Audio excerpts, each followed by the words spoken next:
Today on the newscast, with Russia making major military moves in the Middle East, we break down what Vladimir Putin wants in the world's most pivotal and strategic region. That's next.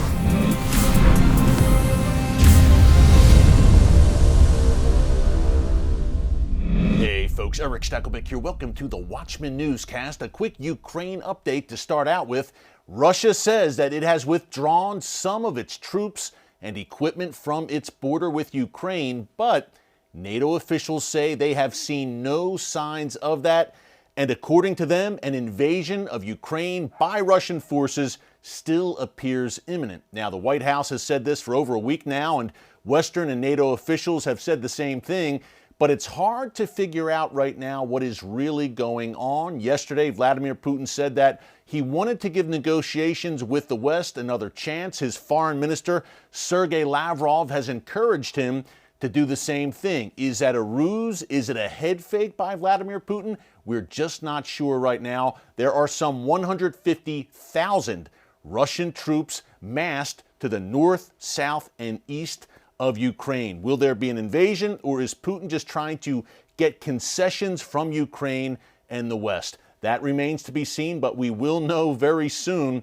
Vladimir Putin is also making major moves in the Middle East right now. It's largely gone unnoticed by the world and, surprise, surprise, the mainstream media.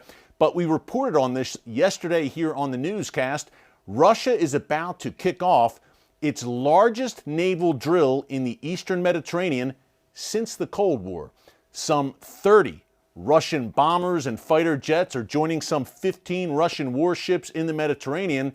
Now, these bombers are nuclear capable, also Russian fighter jets carrying hypersonic cruise missiles, some very serious advanced weaponry, folks, now in Syria. The Russian defense minister was in Syria yesterday, meeting with Syrian dictator Bashar al-Assad, a close Russian ally, of course, and outlining the plan for this massive Russian naval drill in the Mediterranean, not only in the shadow of the Middle East, but of course at Israel's doorstep. Why the major military buildup in the Middle East, the show of force by Russia in the world's most pivotal, strategic, and chaotic region, just as Russia also is at the doorstep of a potential confrontation with Ukraine in Eastern Europe. I think the reasons are simple. Number one, Vladimir Putin wants to project strength not only in his backyard, but globally. He wants to revive the glory days of the Soviet Empire, and you cannot be a true world power, it seems,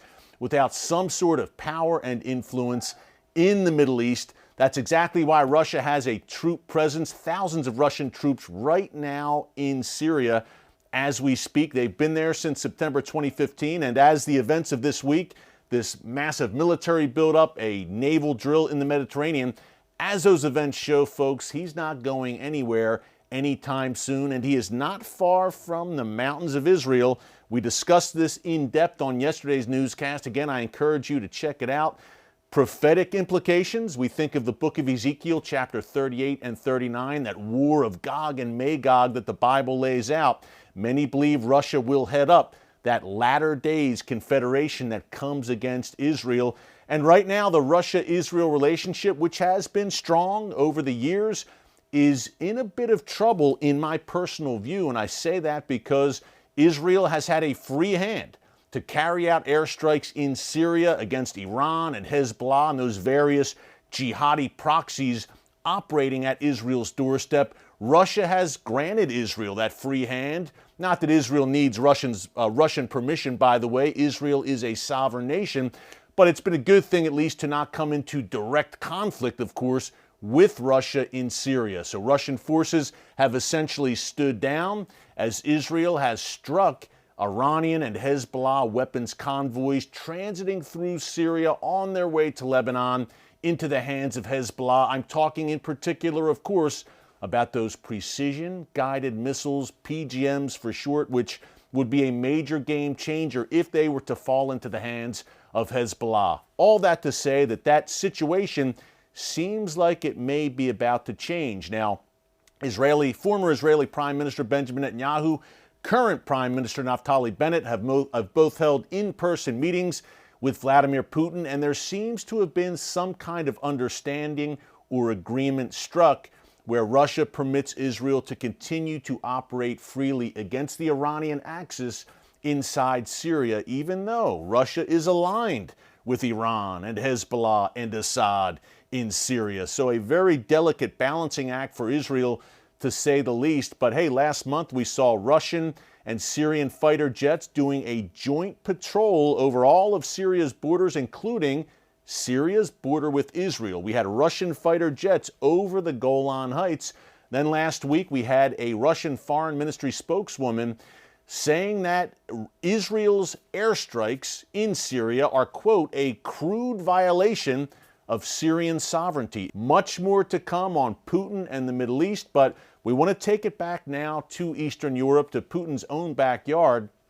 I recently interviewed the former president of Bulgaria, Rosen Pevliev. Now, Bulgaria, you might say, well, how does Bulgaria play in all of this? Bulgaria, look, is a NATO member nation, number one. Number two, it is a member of the European Union. And number three, it is a former Soviet bloc country. Remember your history, that is in Russia's backyard. Not only that, as I mentioned at the top, as part of his list of demands to stand down from the Ukraine conflict, Putin is demanding that all NATO troops be removed from Romania and Bulgaria. So Rosen Pevliev was the leader of Bulgaria from 2012 to 2017. He is very familiar with Vladimir Putin and how he operates. He joined me from vacation. He was kind enough to join me. He was with his family to give some inside insights, again, from a former Eastern European leader here on who Vladimir Putin is and what he wants in Eastern Europe in particular and globally. Take a look. Your nation, Bulgaria, is a nation really in the crosshairs of Russia in one respect. Russia, as part of its demands to the West and NATO, is demanding that all NATO troops withdraw from Romania and Bulgaria. Why is Putin demanding this, and what does he want when it comes to Eastern Europe? First of all, speaking as a Bulgarian president, I'm telling you how proud we are of achieving a NATO and European Union membership. And we're not giving it up just because the Russian president is playing its great powers games. We remember very well the past when great powers were playing their games of spheres of influence. That was an era of instability and unlimited and constant wars, because we learned lessons from history. And we don't want our children to go back to war again. We are saying no to great power games. We are saying no to the Russian president, who is violating the very basic principles of peace in Europe and in the world. And that is, on one side, the Helsinki Accords, where all the countries in Europe and in the world agreed that the Helsinki Accords are the basis for peace. No country is going to be invaded. No borders are going to be shifted by force. And also, if you remember very well, there was the Budapest Agreement, where Russia was guaranteeing the sovereignty of Ukraine, and Ukraine gave up its nuclear weapons. So here is where we are today. Nobody trusts the Russian president that he is building up peace.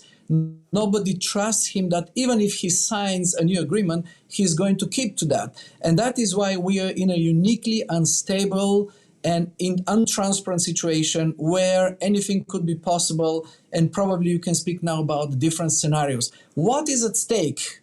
Yeah. Let me tell you very clearly, for you and for our friends in the United States and such a respectful media, it's totally different of what most of the politicians and, let's say, the commentators are saying today.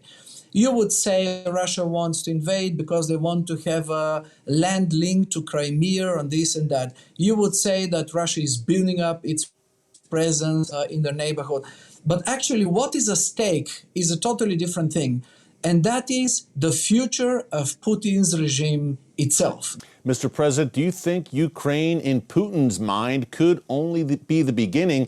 Is there a concern for nations like Poland and Lithuania, Latvia, Estonia? We saw how he moved, obviously, into Crimea in 2014. Could Ukraine be the first step in a larger strategic goal for Vladimir Putin in Eastern Europe?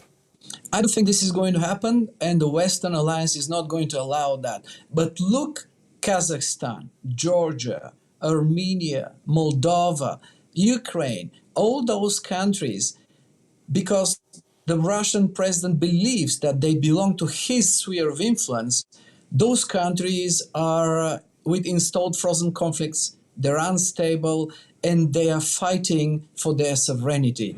If you'd like to see more from my interview with former Bulgarian President Rosen Pevlianev, along with a number of global experts, including on-the-ground reports from Ukraine, and my interview with the former interpreter of Soviet leader Mikhail Gorbachev from Moscow, you can watch tonight our TBN special Ukraine Crisis, airing on TBN at 7 p.m. Eastern Time. Folks, I strongly encourage you to check it out tonight from 7 to 8:30 p.m. Eastern Time. We're going for a full 90 minutes with global perspective on this growing crisis and what it all means for you.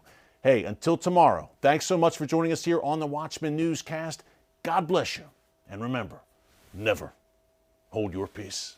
Hey everyone, thanks for checking out the Watchman Newscast. If you enjoyed this episode and want to see more, make sure you go ahead and hit the like button, click subscribe, and tap the bell icon to turn on notifications for new Watchman Newscast episodes every weekday.